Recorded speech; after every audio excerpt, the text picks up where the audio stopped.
Баршаңызға қайырлы күн достар, сіздермен Камшат. Бүгін сіздермен сүзбелі ватрушкалардың рецептімен бөлісетін боламын. Ең сәтті, ең дәмді рецепт. Міндетті түрде видеоны соңына дейін қарап, лайк, комментарий жазуды ұмытпаңыздар. Ал мен сіздермен рецептпен бөлісетін боламын. Ең алдымен біз ватрушканың қамырын жасайтын боламыз. Қажетті ингредиенттердің мөлшерін барлығын описанияға астына жазып қалдырамын. Ең алдымен ыдысымызға жылы сүтімізді құямыз, үстіне құрғақ аштығымызды салып, қантымызды салып, барлығын жақсылап венчиктің көмегімен араластырып аламыз. Үстіне бір жұмыртқамызды салып, бір араластырып аламыз да електен өткізілген ұнымызды бірнеше бөліктерге бөліп қосатын боламыз. Ұнды міндетті түрде електен өткізіңіздер, сонда қамыр өте әдемі көтерілетін болады. Осылай венчиктің көмегімен бір бөлігін араластырып алдым, және де тұзымызды салып, ерітілген сары майымызды құямыз, және тағы бір араластырып, оның екінші және үшінші бөлігін де осылай бөліп қосып жұмсақ қамыр етіп елейміз.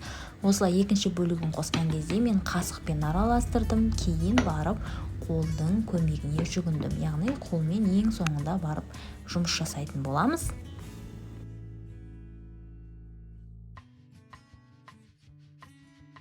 Осылай бір илеп аламыз, бізде осындай жұмсақ қамыр пайда болады. Енді осы қамырымызды ыдысымызға салып, бетін пищевая пленкамен жауып, жылы жерге қоятын боламыз. Жылы жерге дегенде мен 30 градустық пешке, духовкаға салып қоямын, сонда біздің қамырымыз жақсы көтеріледі. Оған дейін салмасын дайындаймыз. Сүзбеміздің үстіне жұмыртқамызды, қантымызды және қаймағымызды қосып, және де осы шанышқының көмегімен араластыратын боламыз. Сіздерге кеңесім, сүзбенің мен секілді шашыраңқы түрін емес, престелген түрін пайдалануға кеңес беремін. Өйткені мынандай түрі бұл сұйық болып кетеді. Міне біздің қамырымыз 1 сағаттай тұрды, жақсылап көтерілді. Енді бір басып илеп алатын боламыз, және шетінен алып бірдей мөлшерде домалақ формасына келтіреміз.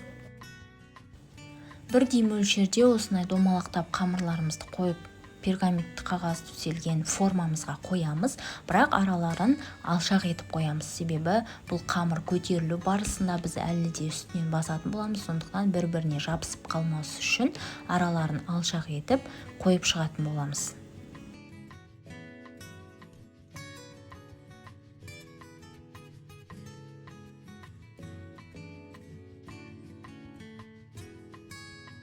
Қамырымызды осылай бөліктерге бөліп алғаннан кейін бетін жауып 15 минутқа көтерілуге қоя тұратын боламыз. Салмасына жүгері крахмалын қосуды ұмытпаңыздар. Мен ұмытып кеткендіктен осы уақыт аралығында қостым. Салмасын даярлау барысында бірден қосып қойсаңыздар болады.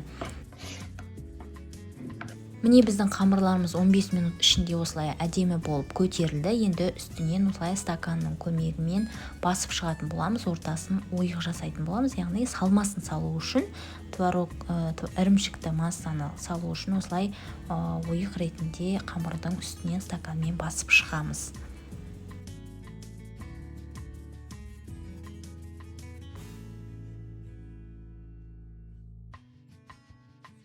Дайын болған қамырларымыздың үстіне бір ас қасық көлемінде салмасын салып шығамыз. Өзіңіздің қалауыңызша көбірек қоссаңыз да болады, бірақ ескеретін нәрсе пісу барысында төгіліп ағып кетпеу керек, сондықтан мөлшерімен салғаныңыз жөн. Жұмыртқаның сарысына кішкене сүт қосамыз да осылай бетіне жағып шығамыз. Әдемі қызарып пісу үшін осылай жағып шығатын боламыз, және де пешімізді алдын ала қыздырып аламыз. 180 градуста 30-35 минуттай қызарғанша пісіріп алатын боламыз.